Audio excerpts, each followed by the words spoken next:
Hello students, welcome back. Topics which we have already covered are nutrition in plants, nutrition in animals, and nutrition in human beings. Let us see today's topics. First, importance of assimilation, introduction to respiration, types of respiration which includes aerobic respiration and anaerobic respiration, respiration in plants, and respiration in aquatic organisms. Let us recall about villi present in small intestine, which we have already seen in previous video. I hope you remember them. Well, they were used for assimilation purposes. Now, what do you mean by assimilation? Assimilation means the process of using absorbed digested food and passing it to the blood vessels, which further passes food to each and every cell of the body. There might be a question, what is the purpose of assimilation? Assimilated food is used as a fuel to get energy. Assimilated food is used as a material for growth and repair of the body. How this is possible? For example, let us consider that glucose is absorbed by the cells of our body. Now, glucose contains lots of energy, but they are in trapped form. The energy needs to be released. Here, respiration comes in picture. So now, what is respiration? The process of releasing energy from the food by the cells is known as respiration. Let us see the equation for respiration. Here, we have got glucose from assimilation. Oxygen is taken from air. Together they will give carbon dioxide, which is a waste product, which will remove water, which is also a waste product, and most important, energy. If I repeat in words, then it will be taking oxygen into the cells, using it for releasing energy by burning food, that is oxidation of food, and then eliminating the waste products from the body. That is known as respiration. This is the process of respiration. Let me make this clear that is breathing and respiration both are same? Well, no, it's not. See how? Breathing means organisms obtain oxygen from air and release carbon dioxide into air, whereas respiration includes breathing as well as oxidation of food in the cells of organisms to release energy. Second point, breathing occurs only in lungs, whereas respiration occurs in all the cells of the body. Breathing is a physical process. Respiration, besides being physical, also includes biochemical process. Now, let us see types of respiration, that is, aerobic respiration and anaerobic respiration. Aerobic respiration means with air or oxygen, and anaerobic respiration means without air or oxygen. Let us start with aerobic respiration, which means respiration uses oxygen.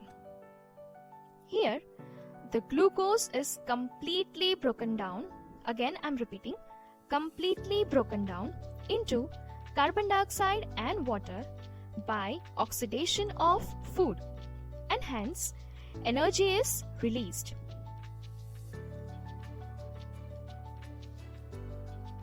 This is the equation. let us see all the steps which occurs in aerobic respiration in little bit of detail. The first step is glucose, which is a 6-carbon molecule, gets converted into pyruvate, which is a 3-carbon molecule. This step occurs in cytoplasm of all cells. Remember, this step is universal for all organisms, whether it is aerobic or anaerobic.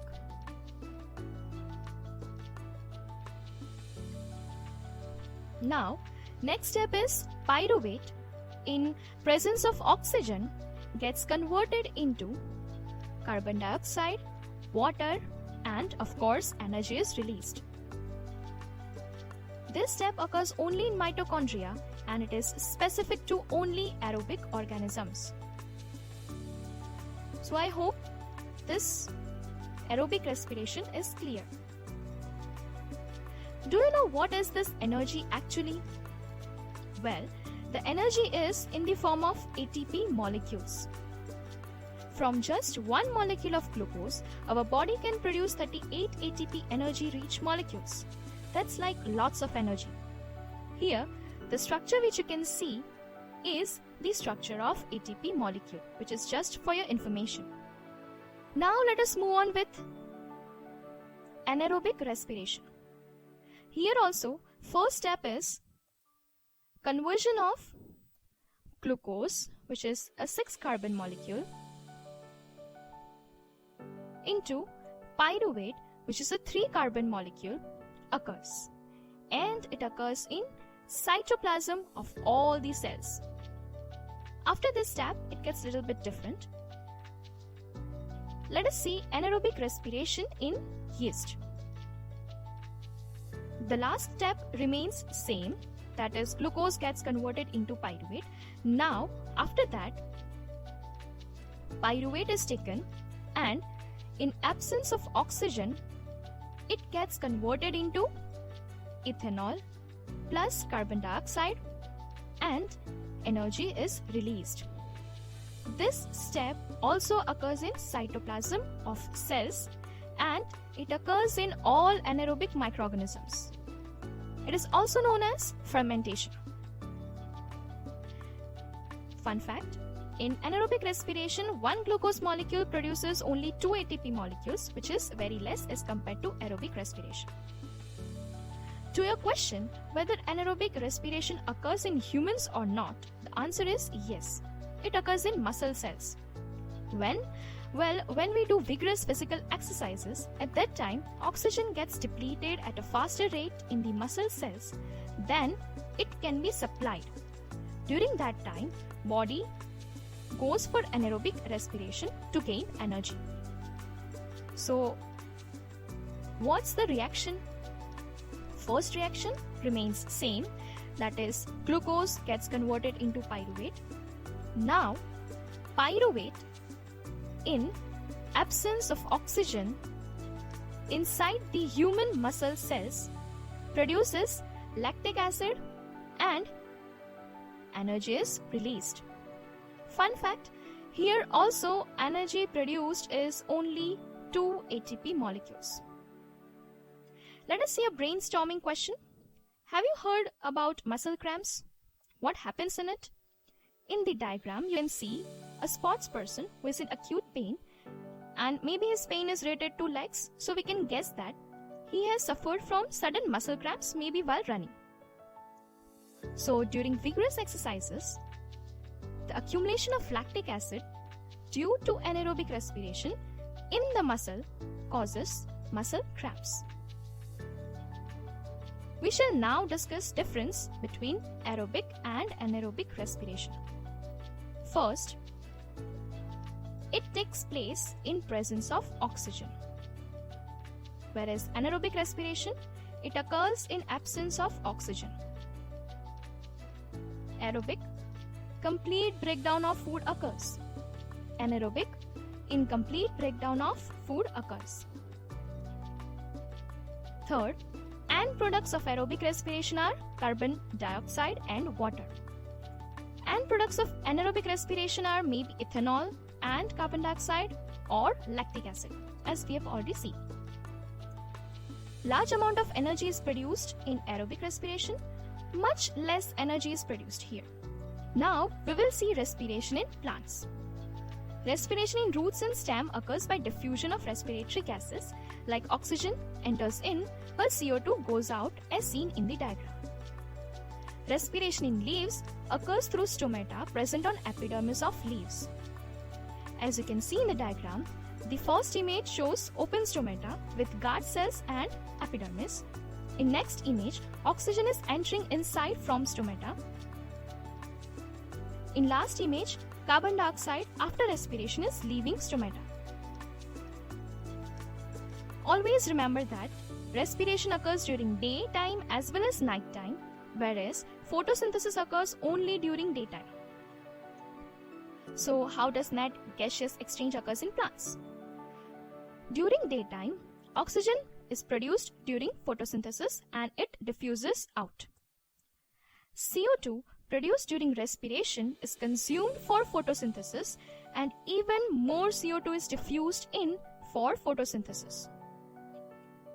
During night time, only respiration will occur, so simple, O2 is diffusing outside and O2 is diffusing inside and CO2 is diffusing outside. Respiration in aquatic animals. Let us see that. Rate or speed of breathing in aquatic animals is much faster than that in terrestrial animals. So what can be the reason? It's very simple. Animals living in water use dissolved oxygen in water, but the dissolved oxygen amount is low in water as compared to air.